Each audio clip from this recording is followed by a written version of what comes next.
ஏனோ இந்த கொடுமை,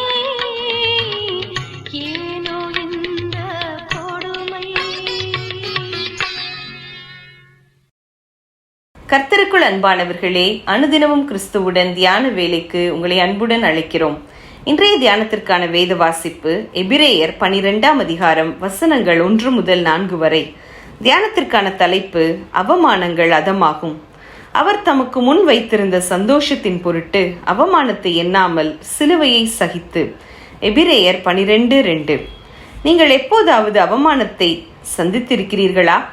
பல வருடங்களுக்கு முன்பதாக ஒரு ஜெபத்தோடு ஆரம்பித்த பிறந்த நாள் கொண்டாட்டம் நாகரீக குடியில் சங்கீத இசையில் ஆடல் மேடையில் ஆடிக்கொண்டிருக்க நானும் என் நண்பனும் ஒதுங்கி இருந்தோம்.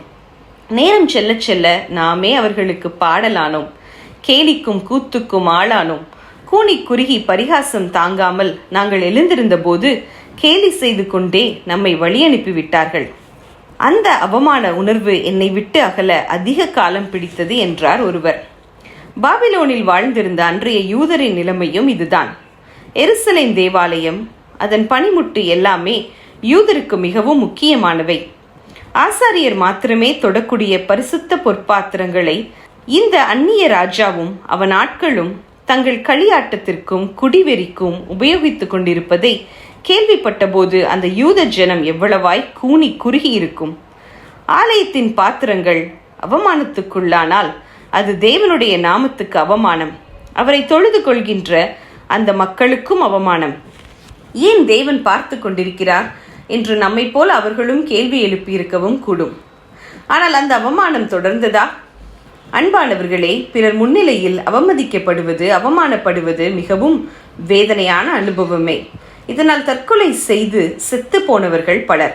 சிலர் வேண்டுமென்றே கூப்பிட்டு வைத்து அவமானப்படுத்தி அனுப்புவார்கள்.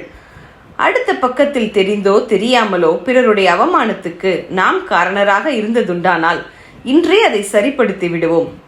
அதுவும் நமக்கு ஒரு மான பிரச்சனையாக இருந்தாலும் பரவாயில்லை.